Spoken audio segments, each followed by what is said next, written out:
Good morning, dear students. Welcome to this session on language and linguistics. In this semester, I'll be dealing with the core paper Language and Linguistics. Let's begin with a discussion on language. What is language? Yeah, as we all know, it's a means of communication. It's a system of communication. It's a big system which has a structure of its own. And what is it made up of?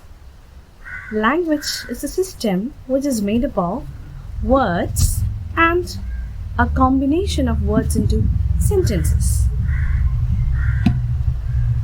And this system is really a complex one which involves the acquisition, development, maintenance, and the real use of language elements. In the year 1960, the linguist Noam Chomsky said that all human beings are born with an innate instinct to learn language. Basically, all of us have a foundation, have an urge to master language. This being the introductory class to language and linguistics, I would like to draw your attention to the characteristic features of language. These are things which we already know, but I would just like to number them and discuss. Now, let's move to the characteristic features of language. Language is verbal and vocal. What do you mean by verbal? It means language involves words, phrases, and a combination of words into sentences. Language is vocal. It means language is constituted by human speech sounds. The sounds produced by the human organs of speech. Second point, language is a powerful means of communication. It's very convenient for human beings. Language is a means for self-expression. We can express our ideas, our thoughts, emotions, feelings, and desires. And it's a storehouse of knowledge. It's through language that we transmit our knowledge to other people. Next point, language is a social phenomenon. Language is something that is shared by all the members of a community. As I told you, it's a system of conventional signals. This system contains certain traditional signals which are commonly known to all people in a community. So, we can say that it's through language that people get connected with each other. They can nourish and establish their relationships and develop their culture through language. Therefore, language is a social phenomenon. Moving on to the next point. Language is unique, creative, productive, and modifiable. So, as each human being is unique, we should understand that language is also a unique phenomenon. I don't mean that languages do not have anything in common or any sort of similarity with each other.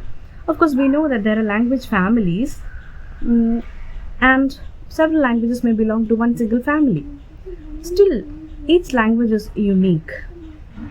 And as I told you, it's creative and productive, which means with the structural elements of a language, a person can lead to possible utterances, like many new brand utterances which people have never heard of before. So, language allows new combinations, and it is a modifiable phenomenon, which means according to the changing needs of the society, according to the development in society, language can be modified. It's an open-ended phenomenon. That's why we say language is creative, unique, productive, and modifiable.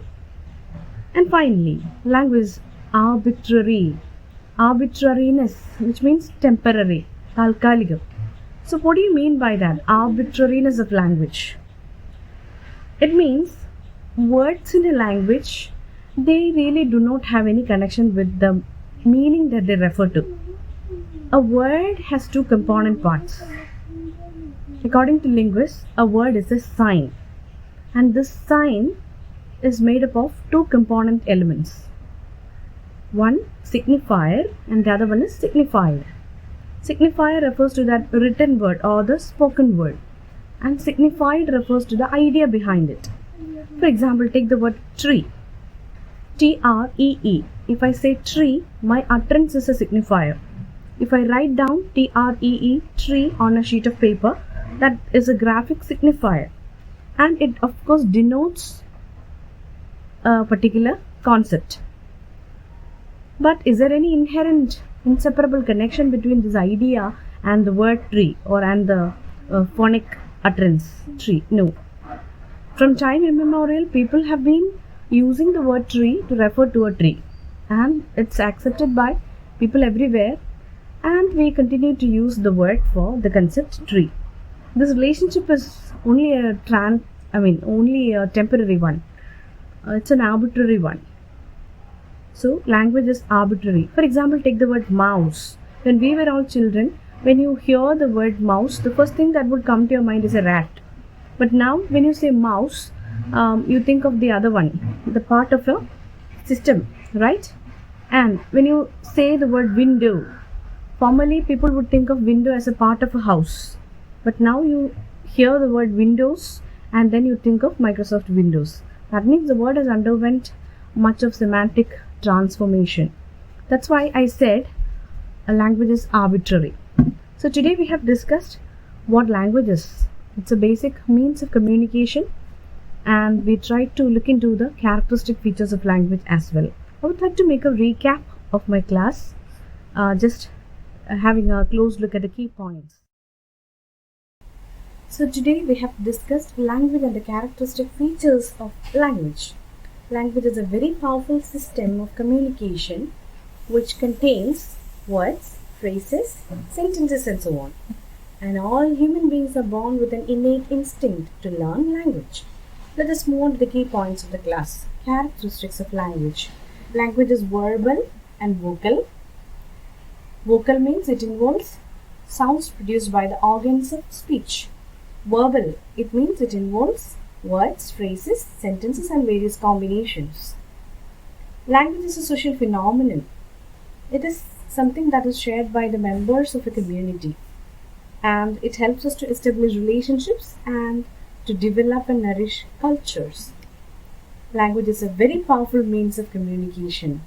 We can express our thoughts, transmit our knowledge to others, and share our feelings and emotions and desires with others. Then, language is unique. It's creative, productive and modifiable. Using the structural elements of a language, we can produce brand new utterances. So it's productive. So many new sentences can be produced. And according to the changing needs of the society, it can be modified. So we say language is an open-ended and modifiable phenomenon. And finally, the relationship between words and the sense of a word. It's only a temporary or an attributed one. It's an arbitrary one. There is no inherent connection between a word and its sense. From time immemorial, people have been using it.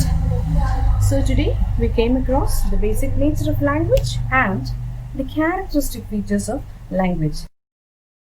So today we have discussed language and the basic characteristics of language. I hope the session was clear to you. Thank you.